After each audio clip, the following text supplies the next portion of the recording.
What's going on, YouTube, and welcome to another Pokemon X and Y Wi-Fi battle. And today, we're playing Tristan. I'm going over the teams. I'm bringing my same team, just getting a last-minute practice in with this team before the tournament. Tristan is bringing a Dusclops, a Gengar, a Excadrill, a Darmanitan, a Noivern, and a Galvantula. So let's get this battle started.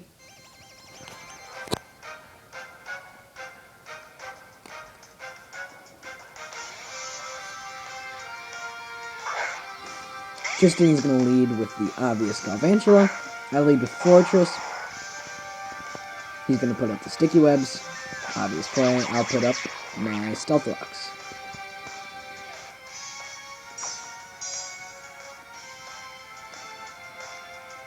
Here he goes for the Thunder. Just for damage. I know I'm going to survive, even with my special defenses, but I'm going to get paralyzed, which is unfortunate. I go for the Rapid Spin to get a safe switch into any other of my Pokemon, knowing he's going to want to set up the Sticky Webs again, and so I can break any potential, to break a potential Sash on this Galvantula. Because I know they like to run Sash. So I go into Staraptor. He's going to go for the obvious Sticky Web again, so that's the reason why I went for Rapid Spin, so I could get a free switch, because I knew he was going to go for it again. Then I go for Double Edge. He's easily going to one-shot this thing. Now that I think about it, Brave Bird would have been 1 times effective too, but it doesn't matter, I like the Double Edge animation. Then he goes into Zerklop, which is his Dusclops, takes a little Stone's damage, exerts his pressure. I'm going to have to switch out because I'm locked into a normal type move, and I'm going to go into my T-Tar.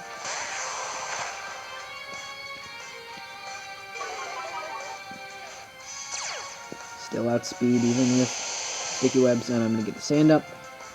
And unfortunately, he's going to burn me. Of course, this is a defensive Tyranitar, so I'm not that angry about it, but still, I like attack power on this thing. I just go for the Crunch, get damage off. Nothing on my team really wants to handle this thing, and that Crunch does squat. I get a nice defense fall, but he goes for the Pain Split, and me seeing that Pain Split, I see that this is never going to end, this stall war, even with the defense drop, so I do have to get out of here.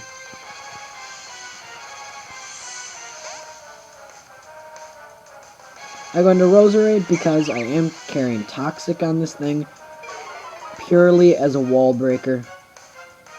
I really wasn't using Aromatherapy much. Actually, I don't think I ever used it. And Toxic has come in handy. So I guess he can't do anything to me at this point, or he thinks that I have a move for him. So he's going to switch out, fearing something, and go into his Noivern. He's going to take some Rocks damage, maybe he had a Sash, always a chance, and he's going to get a Toxic, so a useless reveal of my Toxic, sadly. I would have liked to surprise him and Toxic his Dusclops, but whatever. Toxic does come in handy on this Noivern, because I don't think I'll ever deal direct damage to this thing. I'm going to switch out, because I don't want to lose my Roserade because of the Toxic. I want to Toxic that Dusclops. I go back into T-Tar, which is my physical wall. Or, sorry, special wall. And I'm going to eat this Air Slash out. 12 damage. 12 damage. He's going to lose some HP, because he is Life Orbed. And he's going to take some Toxic. That's why I said I don't think I ever dealt damage to this thing, because he takes Life Orb and Toxic every turn. And lose some. And he's going to switch out, knowing that he can't kill me in one shot, and then I can kill him next turn. We're going to Zerklop, and I predicted this. It was a pretty obvious switch for him on his part, so I made a double switch, and I went into his Roserade. Now, doing this, I forced some more Stealth Rock damage on his team, knowing that he'll have to either switch out, or I could force a Toxic on him. Now he's going to switch out here. I thought either I could make him switch out into his Noivern to take Stealth Rock's damage, but I forgot he has this Excadrill, so my Toxic won't do anything to it. Sadly. I predict a rapid spin here, so I stay in. I wouldn't have stayed in if I thought he was going for EQ, but I knew he was going for rapid spin, predicting me to switch, so I go for Giga Drain, which does over half, which is amazing for me because I can 2-hit KO this thing, or he can switch out, and it's basically useless at this point for him. He's going to go for EQ, which is going to do a lot of damage, but I'm at full health. That's the only reason why I survive at 7 health. And I can finish this thing off, which is awesome. I was considering kicking Roserade off of my team, but it has definitely come in handy. And I needed a poison type, and I didn't really want to use Arbok because it's MU. So I don't have my Stealth Rocks up. Sadly, this Noivern won't die this turn like I wanted to. I'm going to sack off Fortress. I don't know why I went for Dragon Pulse. I would have gone for Flamethrower if I were him.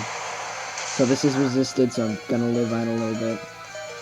And since that happened, Fortress is going to kind of get a kill, because he's going to rack up so much Life Orb and Toxic by himself. He's going to go for another Dragon Pulse. I knew I didn't really care about this thing anymore.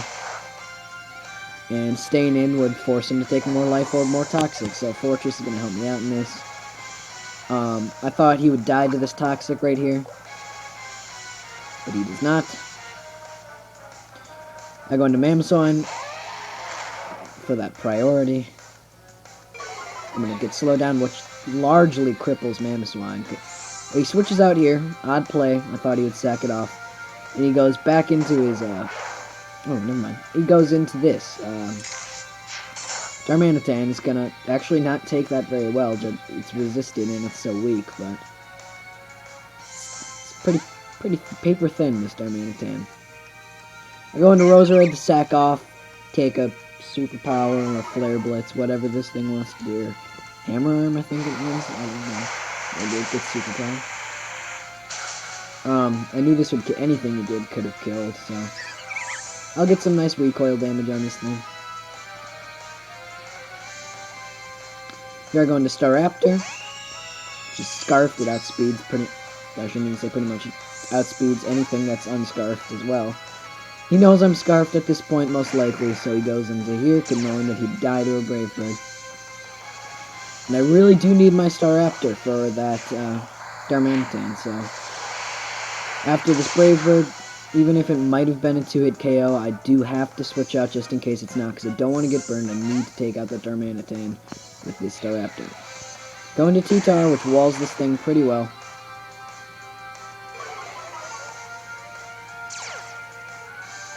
Get the sand up to raise my special defense. I don't think this has, like, Shadow Ball or something.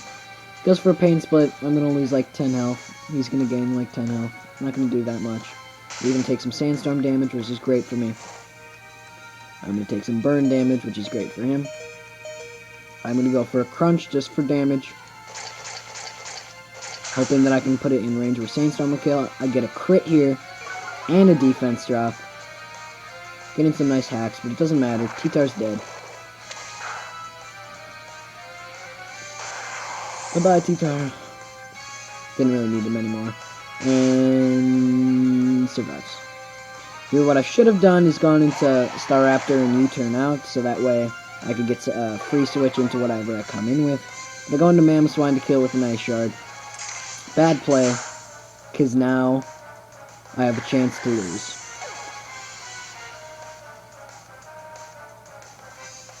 He goes in to his Darmanitan. If I die here, if Mamoswine dies, I lose. If he survives, I win. He goes for the Rock Slide, predicting a switch instead of a Flare Blitz, and I survive.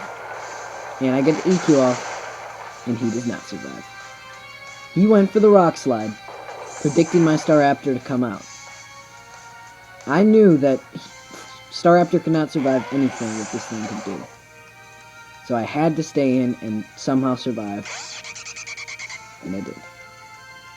He goes into his Noivern, I go into Alakazam. I figure I could have outsped. But, of course, the Sticky Webs make it so that I cannot, so I'm pretty much sacking it off at this point, at least I thought so.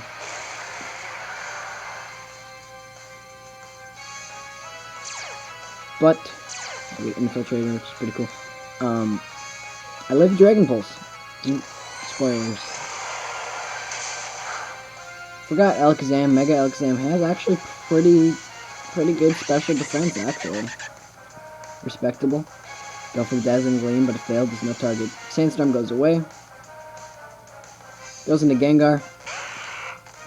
Here, I thought maybe I could outspeed if it was an un-Mega Gengar, but he's bringing an Uber.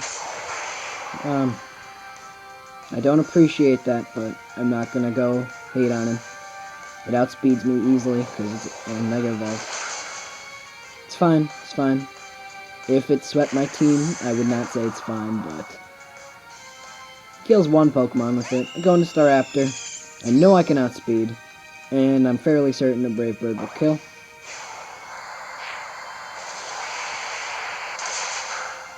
And it does. I'm gonna live the recoil damage, and I'm gonna win. So, thank you guys for watching. I don't have too many problems with Mega Gengar, honestly, unless it's setting up, like, subs and disabling and whatever, pain splitting, whatever it likes to do, but again, thank you guys for watching. I hope you leave a like and subscribe if you enjoyed, and I will see you guys later.